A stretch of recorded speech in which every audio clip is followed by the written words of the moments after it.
নমস্কার বন্ধুরা, welcome to my channel, যেখানে ভূতের ভয় নিয়ে চলে এসে তোমাদের জন্য আর একটা নতুন রিয়েল হরর স্টোরি। তোমাদের স্টোরিগুলো পছন্দ হয়ে থাকলে আমাদের চ্যানেলটা সাবস্ক্রাইব করো, পাশে থাকা বেল আইকনটি বাজিয়ে দিও আমাদের ভিডিও নোটিফিকেশন সবার আগে পাওয়ার জন্য।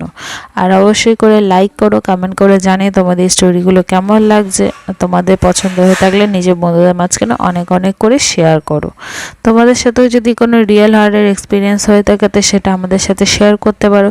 ইনস্টাগ্রামের লিঙ্ক নিচে ডিসক্রিপশনে দেওয়া আছে, সেখানে এসে আমাদের সাথে কথা বলতে পারো, নিজেদের স্টোরি জানাতে পারো, আমরা তার উপরেও ভিডিও আনবো। আর প্লিজ বন্ধুরা, ইনস্টাগ্রামের লিঙ্ক নিচে দেওয়া আছে, প্লিজ ইনস্টাগ্রামের পেজটা ফলো করে নিও।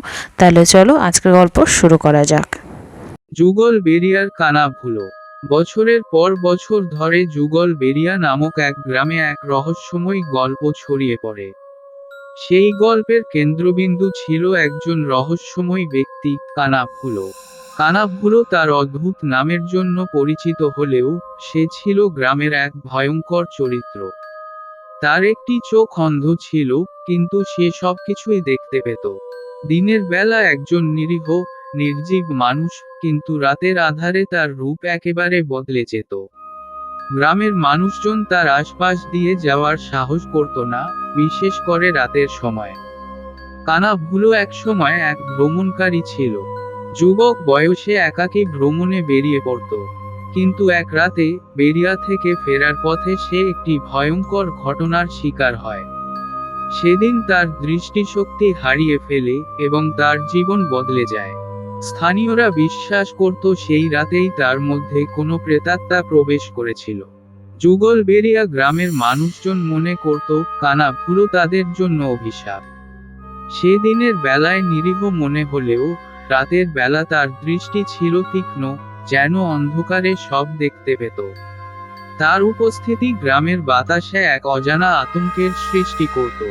গ্রামের এক প্রাচীন লোককথা অনুসারে সেই রাতে যে কানাভুলো তার চোখ হারিয়েছিল, সেই ঘটনার পর থেকেই সে অশুভ হয়ে উঠেছিল। তার কানা চোখের মধ্যে ছিল এক অভিশপ্ত দৃষ্টি, যা কেবলমাত্র মৃত্যুর পথ নির্দেশ করত। কানাভুলোর জীবনের পরবর্তী ধাপগুলি ছিল আরো ভয়াবহ। তার চোখের দিকে তাকালেই নাকি মানুষের আত্মা হারিয়ে যেত। গ্রামে অদ্ভুতভাবে মানুষ নিখোঁজ হতে শুরু করে।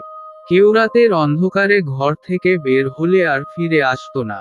সবার ধারণা ছিল এই নিখোঁজের ঘটনা কানাভুলোর অভিশপ্ত চোখের কারণে। ভীতসন্ত্রস্ত গ্রামবাসীরা রাতের বেলায় বাড়ির বাইরে যাওয়া একেবারে বন্ধ করে দেয়। একদিন এক বৃদ্ধা, যার বাড়ি ছিল গ্রামের একেবারে প্রান্তে, দাবি করেন যে তিনি কানাভুলোর সাথে এক অদ্ভুত অভিজ্ঞতার শিকার হয়েছেন। এক রাতের অন্ধকারে তিনি বাইরে এক অদ্ভুত আওয়াজ শুনে জানালা দিয়ে তাকিয়েছিলেন। সেখানে কানাভুলোকে দাঁড়িয়ে থাকতে দেখেন। তার চোখ দুটি ছিল এমনভাবে জ্বলজ্বল করছিল যেন গভীর অন্ধকারকেও ভেদ করতে পারে। বৃদ্ধা বর্ণনা করেন, তার চোখের দৃষ্টি ছিল এমন ভয়ঙ্কর যে মনে হচ্ছিল সে আমার আত্মা চুষে নিচ্ছে। আমি এতটাই ভীত হয়ে পড়েছিলাম যে সাথে সাথে দরজা বন্ধ করে দিলাম। সেই রাতের পর থেকে আমি কখনো শান্তিতে ঘুমোতে পারিনি। গ্রামের পশ্চিম পাশের কালো রাস্তাটি ছিল কানাভুলোর পছন্দের জায়গা।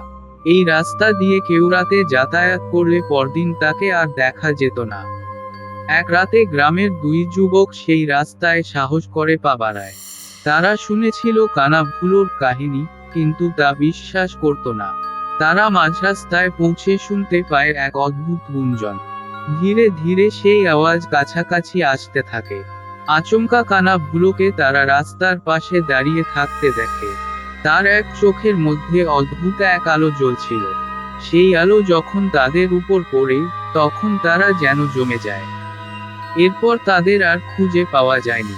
হরিপদের পূজার পর গ্রামের মানুষ স্বস্তির নিঃশ্বাস ফেললেও আতঙ্কের ছায়া পুরোপুরি কাটেনি। কানাভুলো মারা গেলেও তার অভিশাপ যেন যুগল বেরিয়ায় রয়ে গিয়েছিল। গ্রামবাসীরা অনুভব করেছিল কিছু একটা এখনো ঠিক নেই। রাত নামার সাথে সাথে বাতাসে এক অজানা ঠান্ডা অনুভূত হতে থাকে এবং সেই পুরনো কালো রাস্তা আরো বেশি অন্ধকারাচ্ছন্ন হয়ে ওঠে।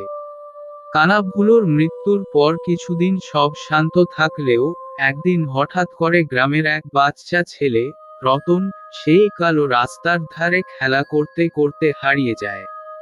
তার পরিবার এবং গ্রামবাসী সারা গ্রাম তন্ন করে খোঁজ করলেও তার কোনো চিহ্ন পাওয়া যায়নি। সন্ধ্যায় হঠাৎ গ্রামের প্রবীণতম ব্যক্তি রামলাল এক চিৎকার করে উঠেন, ওই কালো রাস্তায় আবার কিছু ঘটেছে। আমি জানতাম কানাভুলোর অভিশাপ শেষ হয়নি। রতনের খোঁজে গ্রামবাসীরা যখন সেই রাস্তায় পৌঁছায়, তখন তারা দেখে রাস্তায় অদ্ভুত কিছু চিহ্ন দেখা যাচ্ছে। মাটি যেন কারো ভারী পায়ের তলায় পিষে গেছে। অন্ধকারে গ্রামের সবাই দেখতে পায় কানাভুলো যেমন হাঁটতো, সেই ধরনের পায়ের ছাপ রাস্তায় পড়ে আছে। পরের কিছুদিন গ্রামে একের পর এক অদ্ভুত ঘটনা ঘটতে থাকে। গ্রামের লোকেরা রাতের অন্ধকারে কেউকেটার ছায়ামূর্তি দেখতে পায়, যেন কেউ তাদের পেছনে পেছনে আসছে। যারা এই ছায়ামূর্তি দেখেছে তারা সবাই বলে, সেই ছায়া এক চোখে অন্ধ ছিল। আরো ভয়ঙ্কর ব্যাপার হলো, এই ছায়ার চোখ থেকে ঠিক কানাভুলোর চোখের মতোই অদ্ভুত আলো বেরোচ্ছিল। সেই আলো যখন কারো গায়ে পড়ত, সে হরিপদ, যে একসময় কানাভুলোর আত্মাকে মুক্তি দিয়েছিল, এবার নিজেই সন্দেহে পড়ে যায়। তার মনে হতে থাকে, হয়তো তার পূজাতে কিছু ভুল হয়েছিল। কোনোভাবে কানাভুলো সম্পূর্ণ মুক্তি পায়নি। হরিপদ সিদ্ধান্ত নেন তিনি আবার চেষ্টা করবেন। এইবার তিনি গ্রামে আরো বড় মন্ত্রপাঠ এবং পূজার আয়োজন করেন। এই পূজার দিন গ্রামের সব মানুষ একজোট হয়ে উপস্থিত হয়। পূজা শুরু হয় মধ্যরাতে, যখন অন্ধকার তার সবচেয়ে ঘন আকার ধারণ করে। হরিপদ মন্ত্রপাঠ শুরু করলে এক আকস্মিক ঝড়ের হাওয়া উঠে আসে। বাতাসের সাথে যেন অদৃশ্য কিছুর উপস্থিতি অনুভূত হয়। হঠাৎ করে মাটি থেকে ধুলো উড়তে শুরু করে এবং সেই কালো রাস্তার দিক থেকে কানাভুলোর ছায়া দেখা যায়। যুগল বেরিয়ার কানাভুলো।